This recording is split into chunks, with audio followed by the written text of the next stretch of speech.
Welcome back to This Week in Immigration. I'm your host, Hannah Tyler. With everything happening on Capitol Hill and in the news about Title 42, this episode we're welcoming Laura Collins, the director of the Bush Institute-SMU Economic Growth Initiative at the George W. Bush Institute in Dallas, Texas, along with This Week in Immigration regular Theresa Cardinal Brown, to break down exactly what Title 42 is, what's going on at the border now, and how we might be able to better manage the border in the future. A great episode to come, so stick around.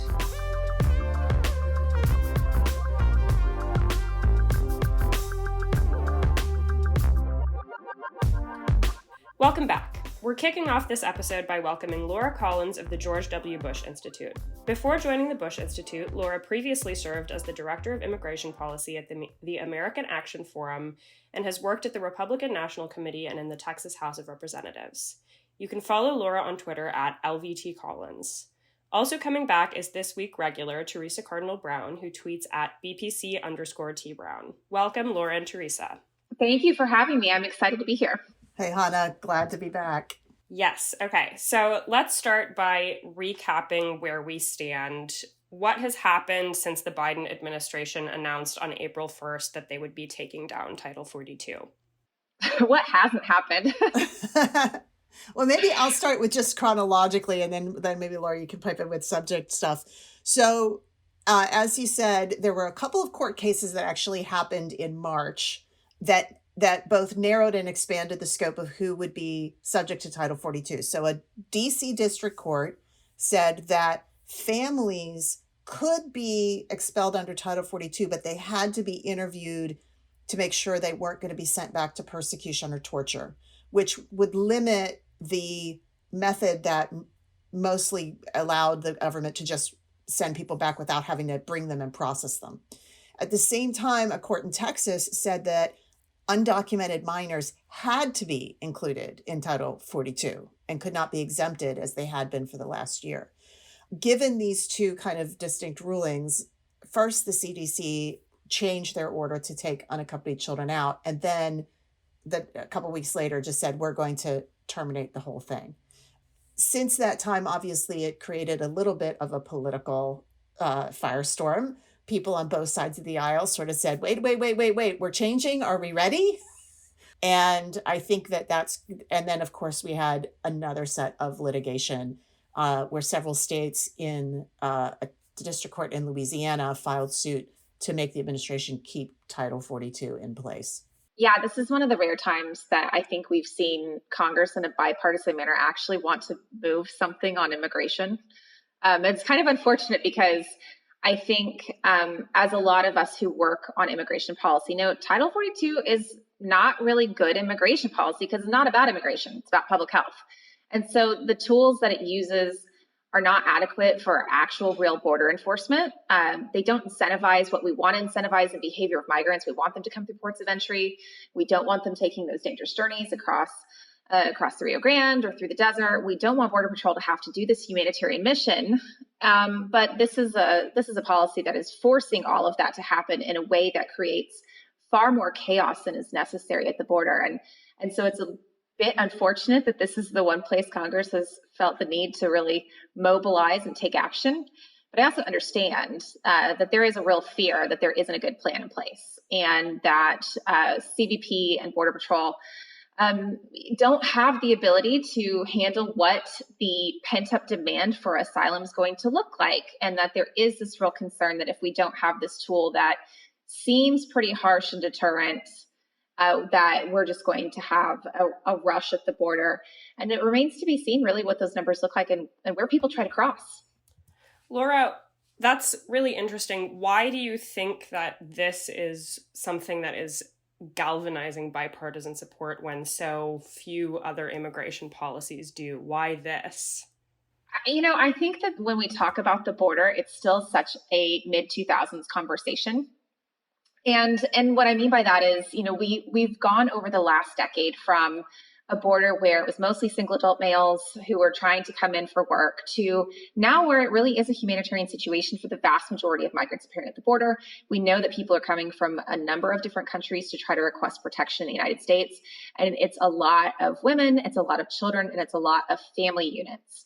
Some of them nuclear family units like we would consider in the United States, and some of them what families look like in reality for some of these countries on the ground. And our laws and our border policies haven't really caught up to what that reality looks like. But we still talk about the border as if it were single adult males and as if we could just be mean enough, deter enough people, and force our way out of this situation. And deterrence and enforcement are just two tools in a larger toolkit when we think about immigration and border management. And so I think that, members of Congress in particular either don't want to or haven't caught up to the reality that we can't just deter and enforce our way out of this. And so it looks really like effective and action oriented to say, we're going to take on this deterrence thing. We're going to make this work. When I think most of us who have been watching the border, following what the numbers look like, really paying attention, know that this is not a sustainable solution over even the short term, really. I mean, I think that they want to use it sort of in a medium to long term fashion, but even the short term, it's not sustainable. Yeah, I would just add that if you look at the numbers, right now, about half the people that CBP has encountered in this fiscal year have been sent back to their countries of origin under Title 42. I think part of the panic, if you will, that I mentioned, and it's a lot on the Republican side and it's some on the Democratic side, mostly moderate Democrats, who the concern is that the administration hasn't really articulated what they will do differently when Title 42 comes down now from what the border looked like before Title 42 under the Trump administration or the Obama administration. And in the absence of substantial change, yeah, it's going to be a lot more people that CBP is going to have to process, and they haven't created new tools to process them under immigration law. I think it's a little bit of kind of desperation. I think a lot of moderate Democrats are afraid that if the border suddenly kind of looks like it's no longer in control, more so than it is now, that will hurt their reelection chances. At the same time, Republicans who, particularly during the Trump administration, wanted to see that hardline enforcement policy and thought it would deter people, see it as an opportunity to use against Democrats. So there's a lot of political motivations as much as sort of operational motivations going on here. And I think that's driving sort of the conundrum that there are a lot of Democrats, probably the majority of Democrats, want to see Title 42 come down. But what they have struggled with, both the Democrats in Congress and the administration, is describing a way to manage the situation that is not simply, oh, we're just going to let people into the country for an indefinite period of time while they wait to see if they can stay. Because if that's the answer, that's not border management, border security, or migration management in a concrete way. And I think that's the struggle that we're seeing. But at the same time, I mean, I think you would agree with this. Congress is essentially continuing to put the onus on the administration and on the executive branch, regardless of party in charge. Instead of taking up what we know are solutions Congress can enact, we know there are bipartisan bills pending that would do things like try to streamline the asylum process. At the same time, providing people with legal representation. And there are things Congress can do, concrete things. They refuse to do them. And it's so unfortunate because instead of having a productive conversation where we can talk about things that are actually going to work and start implementing them and see if they do really work, right? We just keep, there's finger pointing. The executive branch likes to say, oh, well, Congress, you haven't reformed legal immigration. And Congress likes to say, well, you haven't secured the border. And then we just keep standing there wondering who's going to act first. I want to sort of delve into that a little deeper because also Theresa has talked about this a little bit in press interviews, but the courts are also making a lot of immigration policy in sort of Congress's abdication of its role. What does it mean when Congress relies on the executive branch and on courts to make immigration policy because they're concentrated on finger pointing? I think, I'll just step in here for a second. I think the key there is that Congress, as Laura said, is saying, we're not going to do this. Administration, it's your responsibility to secure the border. Go do it. But then administrations of both parties that have put in place policies to try to do that immediately have gotten sued either by immigrants and their representatives, which is kind of what you would think, but more recently, states and attorneys general of the opposite party who just basically say, we don't think that's the right policy, and are making their case in courts, which are allowing this and then issuing nationwide injunctions. So actually putting it on the executive branch isn't working because the executive branch can't make policy changes that don't get sued. And then the courts tell them, nope, you can't do that. You can't do that. I mean, that's what happened with Title 42. We had disagreeing court decisions. So they decided to take it down. And now we have another lawsuit telling them they have to keep it in place. We just had a set of arguments in the Supreme Court about the migrant protection protocols, which President Trump put in place, which he was sued over by immigration advocates and a few other folks, which the Biden administration inherited. They decided to take it down to moot that court case. And then another group of people sued and said, nope, you have to keep it in place.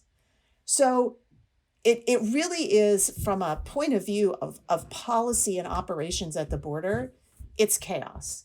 It's confusion. No one knows what the policy is from day to day. And guess who that benefits? It benefits the smugglers. It benefits the criminal cartels because the immigrants can't get good information from governmental sources because they don't even know. And so then the smugglers are able to say, well, you know what? Regardless of what the policy is today, it's probably going to change tomorrow. We can look out for you and we can help you get there. And they're making money hand over fist. And so much of immigration law is deference to the executive branch because it is so hard to get things done. And so a lot of it is Congress saying, okay, this is what we think it needs to look like. Here's your general parameters. Executive branch, you go figure out how to make it work. And that really doesn't work well when suddenly the policies are considered very controversial and states don't like them, right? And so that is where you're seeing this real tension where you might not have seen it in the past. And so that just creates this constant whiplash. No one really knows what the policies look like. No one can rely on anything to be real or permanent. We do like to say here at the Bush Institute that congressional action is so much better than executive action. And that is because of this whiplash. We know that if you don't do the executive rulemaking just right, court's going to challenge it. We also know that, any administration can change their mind and come in the next round and change what's going on. And we don't want that sort of uncertainty. It's not good for our country. It's not good for migrants. It's not good for our economy. It's really not good for anyone other than, as Theresa said, the smugglers, because they get to capitalize on the uncertainty. Yeah, that's super interesting. So shifting back a little bit, we've talked a little bit about sort of the apprehension of what the border might look like after Title 42 comes down. So what happens when Title 42 comes down and how will migrants be processed? That is, a several $1 million question. I think, as I said earlier, the administration has put forward what they're calling a concept of operations or an operational plan. Having read these documents, what I would say is that they're very good at articulating logistics of how they will house, treat, and move people, but it doesn't articulate from a policy perspective what legally will happen to people. In testimony last week in Congress, DHS Secretary Alejandro Mayorkas said, well, we have under our immigration authorities the ability to remove people formally, which we don't under Title 42. So there will be immigration consequences when they're removed. He said they want to expand expedited removal, which means that if you don't have a basis to stay in the country and you've come illegally between ports of entry, you can be removed without going to court. At the same time, they're trying to implement a new process where asylum officers will interview people at the border who want to seek asylum and make decisions on those cases. It's not clear exactly when or how that will happen or how that will be implemented because we haven't seen a lot of detail on how that will actually happen. If we just looked at the numbers, as I said, about half the people that are being encountered right now are being expelled back to the countries under Title 42 without any immigration process. Of those who are getting an immigration process right now, about half are being released into the country in some way to pursue immigration court cases. Some are detained, some are released on their own recognizance or under supervision, and a much smaller number are being removed. If that same percentage applies to the larger group of Title 42 people, we could see a lot more people having to come into custody, being processed, and being released into the country. Now, there may actually be a higher number of expedited removals. A lot of the people removed under Title 42 are those single adults that Laura said. They are the most amenable to expedited removal and probably least likely to claim asylum. So we don't exactly know. I think the number that we hear tossed out, this 18,000 a day, that's not an actual estimate. That is a high-end planning number that DHS came out with and said, what if it was 18,000? What would we do then? But the reality is it very well could be that, based on the numbers we're seeing now and the numbers we believe are in Mexico waiting to come. So I think that's really the challenge, is that there's not a real new plan. It's sort of going back to the old plan. Yeah, and I think in theory, if you were to reopen ports of entry, you would see a lot of people line up at the bridges and try to come in through ports of entry and request asylum. And what we know was problematic about that before, we do want people to come to ports of entry, but we know that that processing capacity and is not set up for large numbers of asylum seekers, particularly if they're family, as with small children. And so, unless we are absolutely very clear and transparent about the process for those people, how long they're going to have to wait before we let them in, you'll see some people still get desperate again and pay a smuggler to get them across the river and across the border, which will then result in different consequences. It's not going to be pretty in any way, because we haven't, we've known that we have large numbers of asylum seekers.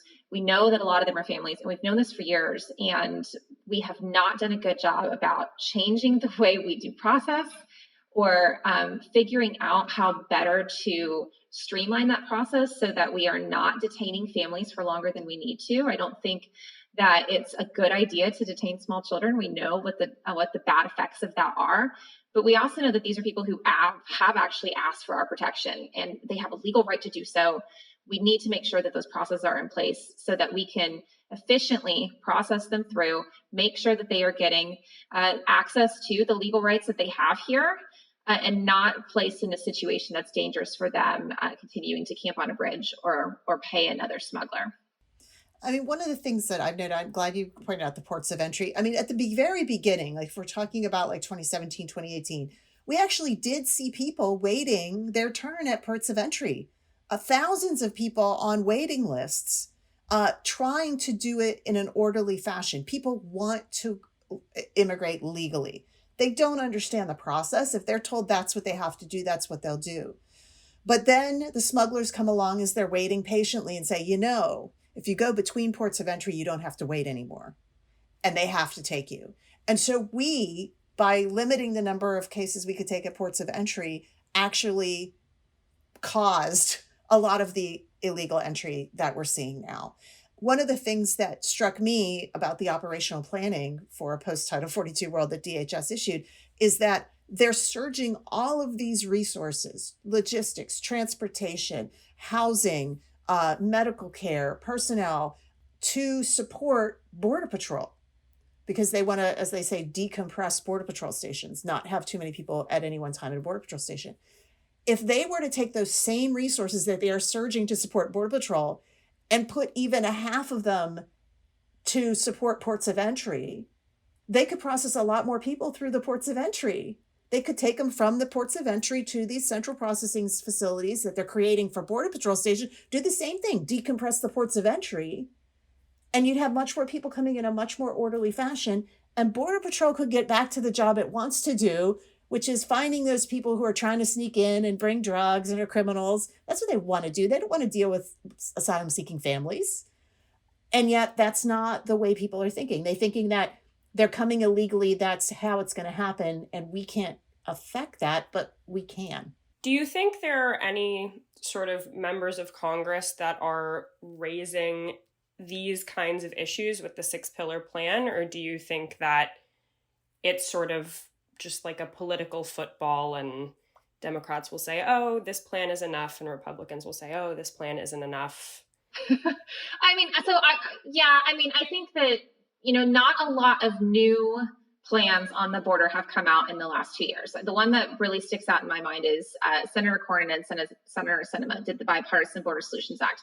It's a pretty serious attempt to find a middle ground on how to better make asylum processing work. Hasn't really gotten a lot of traction. I don't think it's even received a markup. So we know that we know people are thinking about these things. They're trying to be thoughtful, and they're border state senators. So they have a stake in this in a way others don't. They have access to border communities in the way that others don't. And so they are doing, I think, some serious thinking about this. But again, it hasn't really moved. Yeah, I would say, I think it's important that you point out that the ones who are trying to do the most serious thinking are the ones who represent border regions. In the House, too, you have, Democrats like Henry Cuellar and, Republicans like Tony Gonzalez who district right on the border. And they're critical of the administration, but they're not necessarily trying to score political points by saying, oh, it's Biden's border problem. They're actually trying to figure out, what does my community need in this moment? Because those communities along the border are being impacted. They are being impacted by the volume. They are being impacted by the fact that, they're having to be the first place that these people arrive, and their shelters, and they're dealing with, the public health issues and transportation. And yet it seems like there's a lot of demagoguing, frankly, happening that are trying to message, about the border. I think it is imperative that we find more members. And frankly, I think it is the border members that are going to be the ones that are trying to look for practical solutions. That Bipartisan Border Act was issued, more than a year ago.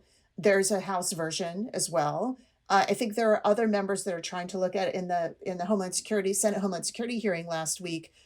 Senator Peters, the chair, and Senator Portman, the ranking member, indicated they were talking about some things. So I think there's some discussions happening, but it's happening at the same time. There's a lot of political messaging happening over top, and it's unclear what's going to break through.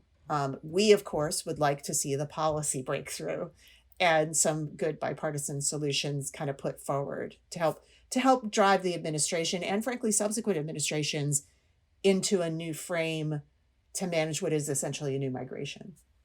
And the political messaging is so disconnected from the policy recommendations that would work, right?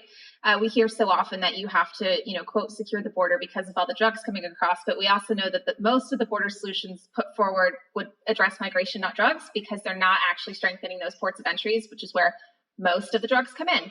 So, there's political messaging and there's reality, and trying to get people to really focus on that reality. And that's not just about getting members of Congress and their staffs to do that. That's really about how the general public understands this as a problem. And it's complicated, and it's not something that your average citizen has a lot of time to sit and read about. And so they see the images on the news, they maybe read one or two articles, they listen to their elected officials. And if those elected officials aren't telling them accurate information, if they're using those talking points instead, then you're going to see a real disconnect between what the public understands is actually happening and what the public thinks needs to happen.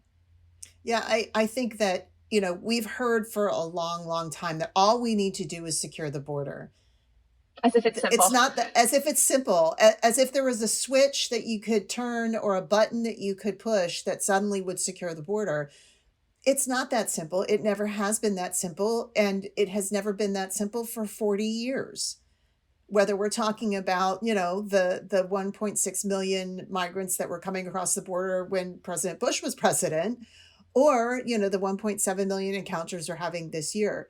It's not the same 1.7 million people. It's not the same type of people. It's not the same border, but all they see is the number and like, well, why can't we fix this? And it's not the same border patrol either. No, the resources are different. The staffing is different. The understanding of how many people we actually do intercept is different. And so we still are talking about this as if it's 2006, 2007, and it's not. And we have to live in reality if we're going to have good policy. So since we're on the topic of sort of solutions and effective policy, Laura, you wrote a column recently where you argued that the federal government has to change its policies in response to these changing migration patterns and dynamics at the border, and that it should also take down Title 42. So could you expand a little bit on what you think an effective border management strategy looks like? Gosh, where do we start? Effective border management is a policy that incentivizes people to use legal channels for entry. So that's, how do we get people efficiently through ports of entry, but also is paired with a robust legal migration strategy. We know that lots of people who want to come here, asylum is their only legal pathway.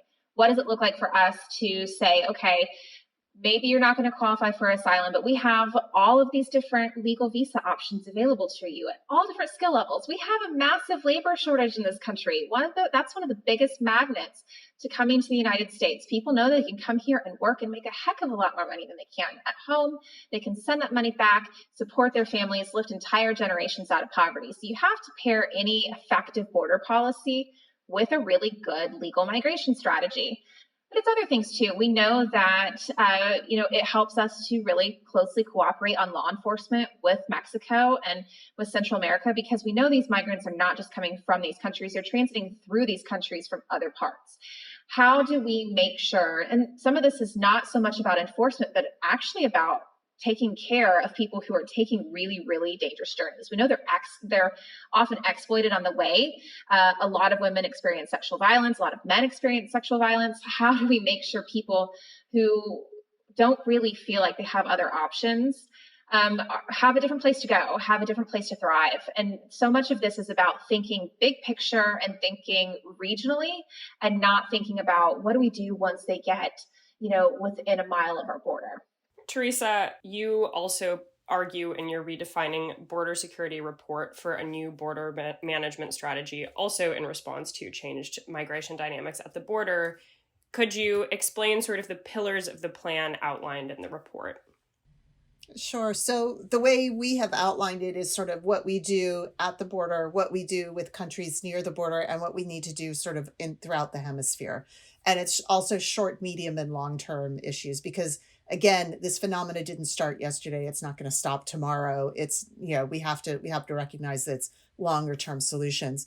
The fundamental, I think, new way of thinking when you talk about redefining border security is that since we created the Department of Homeland Security in 2003, we have merged sort of the border security mission of the department with the migration management portion.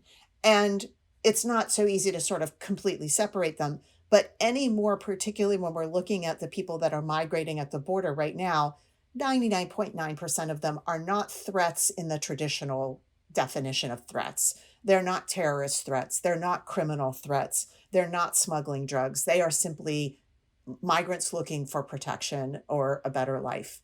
That means it's a migration management issue. It's not a border security issue. So the way I have suggested is that we need to separate those missions and get Border Patrol back to doing the border security mission that it really wants to do, and put the migration management issue in somebody else's hands. So when somebody arrives at the border, Border Patrol will encounter them, and then their job is to quickly decide, is this a migration person or is this a security threat? And once that decision is made, if they're a migration person, another group of people, whether it's in CBP or USCIS, or we create another agency, who don't have to be law enforcement officers, but are immigration people, then take charge of them in another setting to then manage their migration process through whatever it is, whether that's removal, whether that is asylum processing, whether that is a legal visa or parole or whatever. And then Border Patrol can immediately get back to its job. If it's a law enforcement issue that person represents, they're a smuggler, they have a warrant out for their arrest, they are carrying drugs or other contraband, then yes, that goes into the law enforcement category. And then Border Patrol works with the other law enforcement agencies in DHS and locally to deal with that as a law enforcement matter. But merging the two means that neither is being managed well. I agree with Laura that another big part of this is trying to manage the migration as much as possible through our ports of entry, because the CBP officers at our ports of entry are charged with adjudicating admissions. They are trained to understand immigration law, who is eligible to be admitted. They make those decisions every day, thousands of times a day.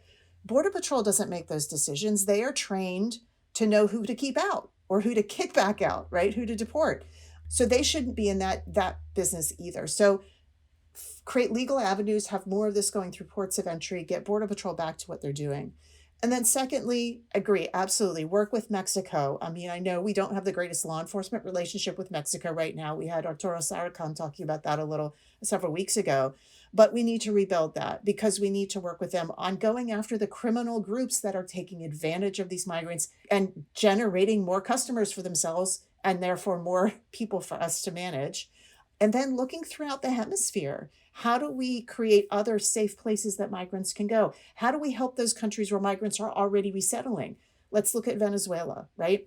We're seeing a huge increase in the number of Venezuelans coming to our border, but many of them had recently, for several years, been comfortably resettled in Colombia.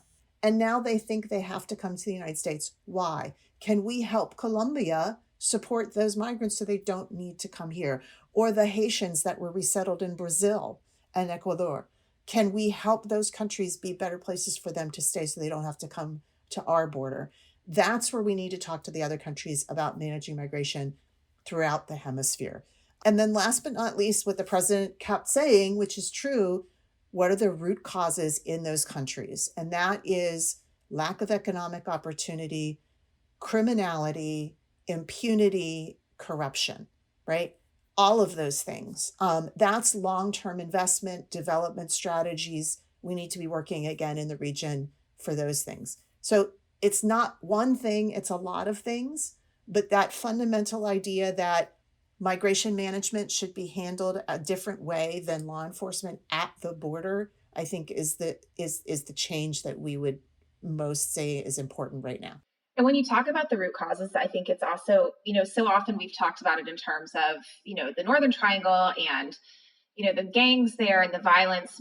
But for a lot of people, it's not even necessarily gang violence. Right now, we're seeing really a rise in sort of the erosion of democratic principles. And we hear that over and over. And what that sort of instability is going to do to drive out migration. We know that we're seeing it with Nicaragua right now. We're seeing it with Nicaragua, and we don't actually get that many Nicaraguans, right? I mean, traditionally they don't come to the United States, but we are seeing an uptick. And it's things like Guatemalan farmers who have suffered through droughts. It's people whose homes were wiped out by hurricanes. These are things that happen. We are not anticipating how this is going to change migrant flows. We're not doing enough. And, we have a really cool project here at the Bush Institute where I work with our women's advancement team. And we talk about how do we address gender inequity and gender-based violence in these countries, because we know that, women are half of society. And if they don't have the opportunity to fully realize their economic and education potential because of the various forms of violence they experience over their lifetimes, we know this is going to be a huge problem.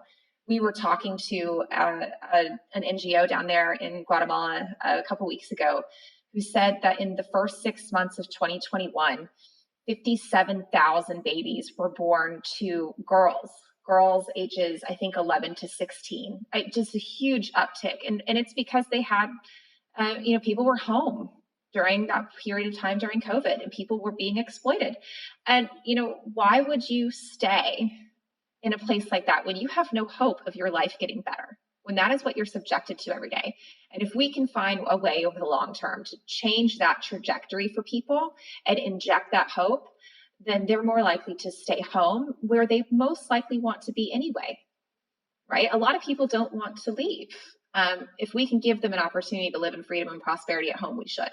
Yeah, I would just like as the ending point to that, and kind of circling back to where we started, when you understand the driving factors of why people are migrating and the desperation they have and the conviction that if they stay where they are, they will not survive, the idea that we can just make things harder or meaner as a deterrent to that makes no sense. It makes no sense. We cannot be harder or meaner than their life. Exactly. Yeah. And so I think that's why we need to do this rethinking, because our traditional strategies of deterrence, of punishment as a deterrence for crossing the border illegally are not likely to have the kind of results that people think they will. And treating people as human beings with dignity is not a pull factor, right? It's just doing what we should do as Americans, right? In my opinion, that is what we should be doing as Americans, is treating other people as human beings. And that doesn't mean that they're immune from punishment, but it does mean that we're not just trying to be as horrible as we can so they don't try to come here. Okay, well, I think we'll end it there. That was a little bit of a note of optimism, I think. So a tiny bit of optimism in immigration policy. A tiny bit of optimism. Tiny bit. Wherever we'll take it wherever we can find it. Always needed in a conversation like this.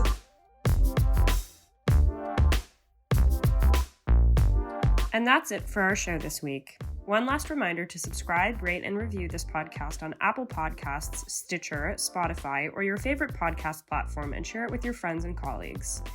You can also find more information on all the issues we discuss here on the show at bipartisanpolicy.org/immigration. I'm Hannah Tyler. This Week in Immigration was created and executive produced by Theresa Cardinal Brown. This week's episode was written by Hannah Tyler, Theresa Cardinal Brown, and Hanadi Jordan. Ethan Plotkin produces and edits our show. The executive producer of BPC Podcasts is Lucy Manning. See you in 2 weeks.